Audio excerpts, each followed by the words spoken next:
Abandoned horses and horses racing on motorways. That's one view of so-called sulky racing. The other view is that it's part of traveller culture and can be made safe. Primetime's Fran McNulty reports now on how sulky racing is regularly taking place around the country and how some want it banned entirely. Viewers are warned that his report contains some distressing images. We're trying to get out there before cars get on the road. You know what I mean? Sunday morning, we're trying to get out there before any cars gets busy, before anybody is using the road mainly, and before the guards get there as well. I am aware that it is a tradition in many communities, but it needs to be regulated and it needs to be done in a very animal welfare conscious way. What time, boys? 4:02 on the Mullingar Road. It's a passion, it's a hobby, it's a routine, you know what I mean? It's keeping the young lads in Kilkenny under control.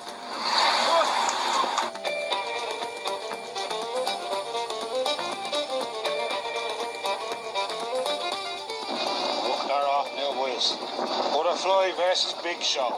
Butterfly on the left, Big Show. Sunday morning on the main N4 in County Westmeath, cars and vans follow two horses being raced down the dual carriageway. One man sits on top of a van recording the race. These are scenes now an almost weekly occurrence on this stretch of road near Mullingar. It's called sulky racing. Horses and traps raced down public roads, and it's happening all over the country. An activity strongly criticised by animal rights and road safety campaigners. These videos were obtained from a secret Facebook page which Primetime has accessed. The page is used to organise and record races all over the country. Well, the event in Mullingar the other day, there were two top horses, you know what I mean? They're top class horses, they're A-class horses like. They're from all over the world. They came back from England, they were back from Scotland, they were Dublin, Limerick, everywhere just to see that race for the matter of 4 minutes. Like, that was better than getting a holiday for 6 months. This is sulky season, and every weekend horses take part in these races. Many of these injured horses end up in sanctuaries like this one. These facilities are struggling to cope with the increase in demand.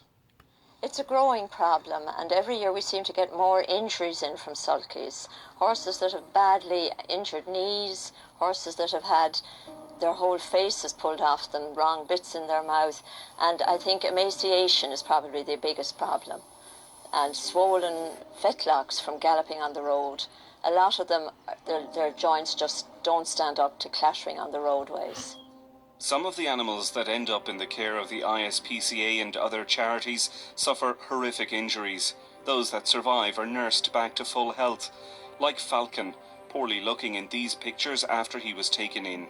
He'd been trotted almost daily, according to the ISPCA, by a group of young people in the south of the country. Now, months later, he's well improved. It's become terribly popular because people are gambling on the really good sulkies, and there's races, as we all know, on the motorways, and it's become a very profitable hobby, I suppose one calls it. I couldn't call it a sport, but ideally we do not like to see horses trotting like that on the roads. Their joints are not made for tarmacadam. There are people who sulky race that do it legitimately and do it on soft surfaces. I'd say 99% of our problems with sulkies come from the travelling community. And also, it's unbelievable when you drive up behind a sulky and you see two little children sitting on the mud guards and the horse going flat out on the road and nothing to protect them if they fell. I mean, that is a huge risk to those children. Nowhere more so than here in Kilkenny is this issue contentious. The County Council here is attempting to ban sulky racing. But addressing road safety and animal welfare concerns, whilst at the same time dealing with traveller tradition, is proving difficult. We'd get complaints from the general public that there has been horse-drawn vehicles racing up and down country lanes or across the ring road on main roads in Kilkenny, and then the next day you might find that an animal might turn up in the same area dead. You might find that people have close encounters with a sulky race when they come around a bend, and suddenly they're met with an oncoming pair of horses and carts coming towards them on the wrong side of the road. And that's a huge concern. At one halting site in Kilkenny, the reaction to the ban proposed by Andrew McGuinness is anything but positive. Andrew McGuinness is after giving a lot of hassle in this town. Horses were on the road before cars were ever on it. Do you know what I mean? Like, they took the name of the horse and put it on the car when they gave it the horsepower. The only way to keep the horses off the road in Kilkenny, if they make a track, a horse track in Kilkenny, that'd be the only way to keep them off the road. but they'll never ban it. So far this year, the ISPCA has impounded over 50 horses nationwide. Kilkenny County Council has exceeded this already, seizing 55 horses in the first 7 months of the year. All of these animals have been euthanised. And every year, for the last 5 years, the council has impounded around 100 horses. In most cases, the action follows complaints of animal cruelty. Travellers insist they are being targeted by the council. Michael Riley has been training horses for sulky racing since he was a boy. That's a big event when you're taking in a horse and getting ready for a race, and that keeps you out of the house, like, and gets you doing something like with the horses. You know what I'm saying? I don't know what else you do if you hadn't got horses. To be honest, there's not a big load you could do, like. You know what I mean? Not for travelling men, the best half of them, more than myself, can't read or write or anything like that there, and they don't know any other sport. Being reared up with horses, they know the horses fairly well too, you know what I'm saying? For Andrew McGuinness, like, we stood behind him and his father 100%, and we voted him all the way through. And when he got in there, then, like, he kicked us up the arse. He brought this law, he brought this forward, like.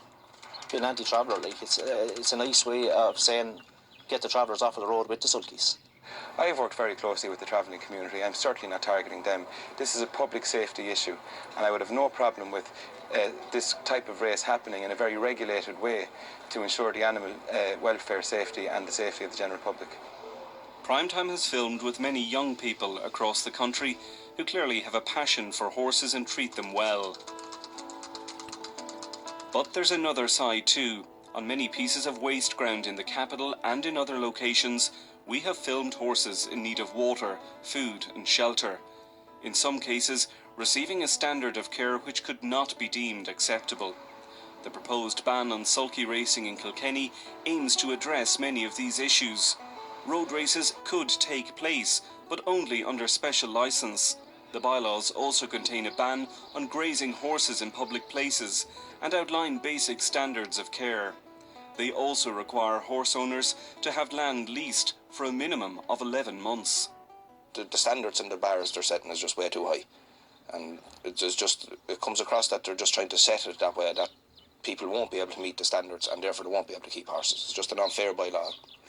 You ask any traveller woman, any wife or any daughter, they'd much rather see their husband with a horse or out in the field rather than have them under their feet all day. Like, you take away a traveller man's horses, you're taking away his life, his pastime. It'll affect his mental health. It affects a lot. It's not just about horses. Back 4 years ago, they gave us 8 acres, just down here at the bottom of the road, about 100 yards down, for them to put facilities on it, water, sheds, stables, with over 12 months and still nothing done. Kilkenny County Council do have a traveller horse project which I support and have lobbied and campaigned for many years, and we have currently got 10 acres on the Hebron Road side of the city dedicated to the traveller community and their horses, and we are currently building stables for them also. But progress on the Hebron Road site is very slow and work has yet to begin on the stables. In fact, the Department of Agriculture, which is funding the project, has told Primetime that it's not in a position to evaluate the project until horse numbers are confirmed and the future management of the facility is clarified.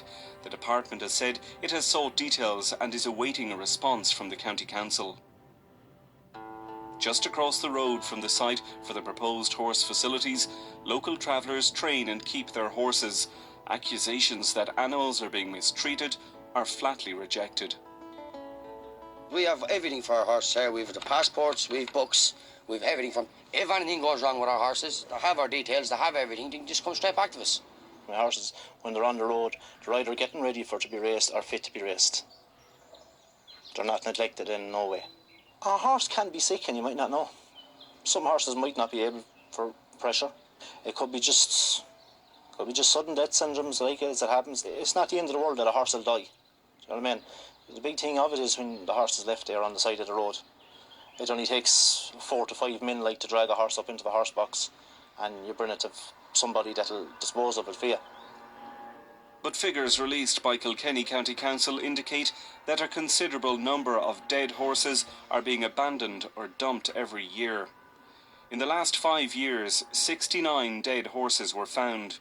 Only 2 so far this year, but last year it was 11, and 19 in 2012. For Andrew McGuinness, These figures justify his proposed ban. I would like to see it implemented all over the country because it is a huge concern, and you know, people risk their lives when they race cars on a public road. They risk their lives when they race motorbikes on a public road. The same applies to a horse-drawn vehicle. We're not going out with the intention to do any damage to anybody or any animal or anything. We will not stop driving our sulkies. If it means going to prison or whatever, we will not stop driving our horses.